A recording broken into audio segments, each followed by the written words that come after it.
네, 안녕하세요. 선영입니다. 오늘 금요일 모두 너무너무 고생 많으셨습니다. 다들 주말 행복하게 시간 잘 보내시기를 바라겠습니다. 오늘은 이제 한국인들이 미쳐있는 최악의 소비의 어떤 형태들, 결국엔 이런 소비들을 좀 안 한다면 부자의 길을 걷는 것이라고 생각을 하는 이런 부분에 대해서 이야기를 해보려고 합니다.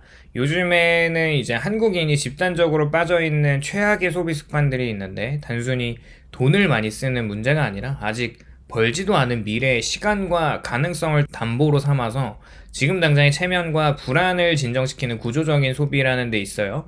이런 소비가 명품이나 초고가 사치처럼 눈에 띄진 않습니다. 오히려 깔끔한 원룸이나 무난한 오피스텔에 거주를 하는 거, 뭐 끊기면 불안한 구독 서비스, 기본 옵션처럼 여겨지는 무제한 요금제, 주말마다 반복되는 배달 음식, 그리고 이 정도는 있어야 하지 않나라는 말로 정당화되는 할부로 하는 구매들처럼 아주 일상적인 얼굴을 하고 우리에게 그냥 아무렇지 않게 다가옵니다. 문제는 이런 소비들이 하나하나 따로 보면 큰 뭔가 잘못이 없어 보이지만 동시에 고정비라는 이름으로 묶이는 순간 삶의 구조를 단단히 잠가버린다는 점에서 무서운데, 월급이 들어오기 전부터 그냥 돈이 나가버리니까 이런 소비 목록에 이미 고정비로 확정이 되는 것이죠. 그 목록은 또 줄이기가 어렵고 줄이려는 순간에 자신이 뭔가 굉장히 불편해지고 뒤처진 것 같이 불안해지면서 결국 개인의 선택이 아니라 사회가 요구하는 이 평균을 맞추기 위한 방어적인 행동이 되는 것이죠.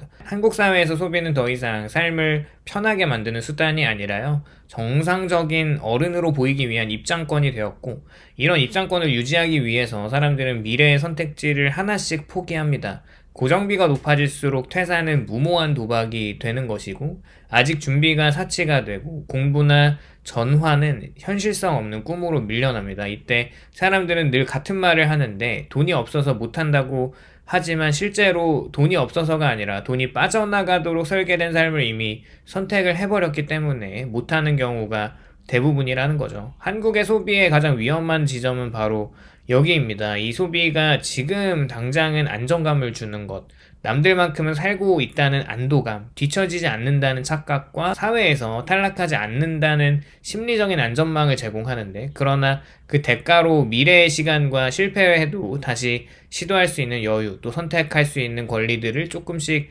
갉아먹죠. 또 시간이 지날수록 월급은 그대로이거나 소폭 오르는데 생활 수준은 이미 고정되어 있어서 내려갈 수가 없고, 그 간극은 대출과 할부, 카드값으로 메워지죠. 결국엔 어느 순간 깨닫게 되는 것이 열심히 살아왔는데 왜 이렇게 숨이 막혔는지, 왜 아무것도 망치지 않았는데 인생이 이미 뭔가 안 좋은 쪽으로 정해진 것처럼 느끼는지, 그때 찾아오는 후회가 단순히 돈을 또 많이 쓰는 데서 온다기보다는 선택할 수 있었던 그냥 그 시기였는데 너무 일찍 소비로 모든 것들을 팔아버렸다는 자각에서 오는 거죠. 안정적이라고 믿었던 소비가 사실은 가장 불안정한 미래를 예약해두는 행위였다는 사실을 깨닫는 것인데, 남들처럼 살기 위해서 선택한 평균적인 소비가 결국 평균 이하의 자유를 남겼다는 현실 인식과, 그리고 그런 구조에서 벗어나기에는 이미 너무 많은 고정비와 책임이 쌓여있다는 무력감이 한꺼번에 밀려옵니다. 이런 소비 습관이 반드시 후회로 돌아오고요. 이유는 단순하죠. 돈은 다시 벌 수 있어도 선택지가 사라진 시간은 되돌릴 수가 없기 때문에 그렇습니다. 사치가 아닌 척하는 소비가 가장 위험한 이유가 그게 더 이상 경계의 대상이 아니기 때문에 그래요. 과거의 사치는 명확했죠. 명품 가방이나 외제차나 고급 주택처럼 눈에 보이는 과시와, 그래서 대부분 사람들은 마음속으로 선을 긋죠. 저거는 내 소비가 아니고 욕망의 영역이라고 구분을 합니다. 그러나 요즘 한국 사회의 소비는 훨씬 교묘해졌어요. 사치는 일상으로 위장했고 합리적이라는 이름을 달아나서 심지어 자기관리와 힐링이라는 도덕적인 명분까지 장착했습니다. 매일 마시는 뭐 5,000원짜리 커피 정도, 이 정도는 괜찮아라는 말로 시작이 되고, 배달 음식은 시간을 사는 소비로 또 합리화가 되잖아요. 또 집에서 시켜 먹는 게, 그러니까 나가서 뭐 이런 재료들을 사서 해먹는 것보다 훨씬 아낄 수 있다. 또 번아웃 예방에 뭐 최신 전자기기가 이제 생산성 향상이라는 이름을 얻고 있고, 개별적으로 보면 누구도 틀렸다고 말하기는 어려워요. 이 문제가 이 소비들이 단발성이 아니라는 데 있고, 한번 시작되면 기본값이 되는 것이고, 그 기본값이 되면 끊는 순간 삶의 질이 떨어지는 것처럼 느껴지죠. 이때 소비는 더 이상 선택이 아니라 유지 비용이 되고요. 사람들은 월급이 부족하다고 말은 하면서도 동시에 줄일 수 있는 것이 없다고 느낍니다. 돈은 없는데 줄일 건 없다는 말이 나오는 순간에 이미 소비가 삶의 주도권을 가져간 상태라는 거죠. 여기에 또 비교 중독 사회라는 한국 특유의 환경이 이 문제를 더욱 악화시키는데, SNS는 타인의 삶을 보여주는 것처럼 보이지만 실제로 타인의 소비 결과물들만 전시를 하는데요. 여행지의 풍경이나 뭐 카페 테이블 위에 정말 커피, 정말 배경도 너무 이쁜 이 카페에서 또 새로운 차를 인증하는 사진, 또 신축 오피스텔의 뭔가 깔끔한 인테리어에 이 정돈된 나만의 이제 안정된 공간, 정돈된 책상과 최신 노트북과 이미지들에는 공통점이 있어요. 과정이 완전히 뭔가 삭제되어 있고, 그냥 대출은 보이지 않고 할부라는 것은 숨겨져 있고, 부모님의 지원이나 불안한 미래, 밤마다 드는 초조함은 이 프레임 밖으로 밀려나는 거죠. 사람들은 이 편집된 현실을 보면서 무의식적으로 기준을 조정을 하는데, 다들 뭐 이 정도 하는 것 같은데 나만 못하면 이상한 거 아닐까라는 생각이 들어가기 시작하는 순간, 소비는 단순한 지출이 아니라 정체성을 유지하기 위한 비용으로 변합니다. 소비를 줄이는 행위가 곧 나 자신을 낮추는 것처럼 느껴지고, 그래서 더 과감한 선택을 하지 못하죠. 그러나 비교를 통해 유지되는 소비는 구조적으로 만족을 줄 수가 없어요. 비교 대상은 언제나 더 위에 있어서 SNS 알고리즘이 끊임없이 더 자극적인 장면들을 내 이제 휴대폰에 밀어 넣습니다. 기준은 계속 올라가고 만족의 임계점은 도달하는 순간 또 다시 멀어져요. 결국에 남는 것은 늘어난 고정비와 줄어든 선택지, 그리고 왜 이렇게 열심히 사는데도 왜 마음이 불안한지 알 수 없는 공허함이 밀려오죠. 또 사치가 아닌 척하는 소비가 이렇게 사람을 망가뜨립니다. 죄책감 없이 시작하게 만들고요. 경계 없이 반복되게 하면서 비교를 통해 멈추지 못하게 만들죠. 그리고 어느 순간 돌아보면은 특별한 잘못한 선택이 없어 보이는데도 삶은 이미 꽉 막혀 있습니다. 이 소비가 위험한 이유는 화려해서가 아니라 너무 평범해서, 너무 정상처럼 보여서 스스로를 속인 채 계속하게 만드는 데 있죠.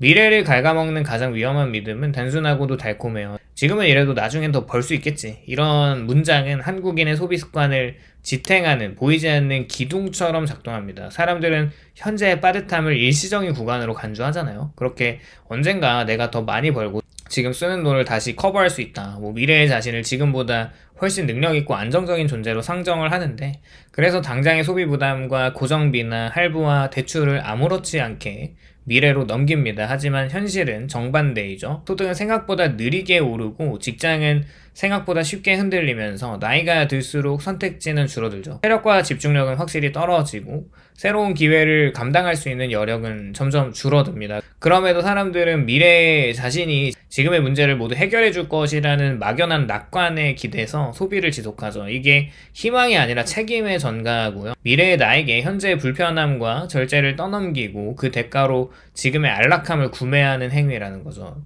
이 소비 습관이 가장 잔인한 얼굴을 드러내는 순간에 언제나 예기치 않은 위기에서인데, 회사의 뭐 구조조정이나 갑작스러운 건강 문제에 직면하고 가족의 사고나 질병이나 혹은 경기 침체처럼 개인의 통제 밖에 있는 사건들이 찾아온다면 그동안의 삶이 얼마나 취약한 구조 위에 세워져 있는가가 한꺼번에 드러납니다. 소득이 멈추는 순간 통장은 빠르게 말라가고 그동안 쌓아왔다고 믿었던 것들이 사실은 아무것도 쌓이지 않았다는 사실과 마주하죠. 많은 사람들은 그제야 깨닫는데, 자신이 가진 것은 자산이 아니라 계속 돈을 투입해야 유지되는 상태일 뿐이라는 것을 알고 삶이 흔들리는 이유가 갑작스러운 불운 때문만은 아니라 삶 자체가 지나치게 뭔가 비싸졌기 때문입니다.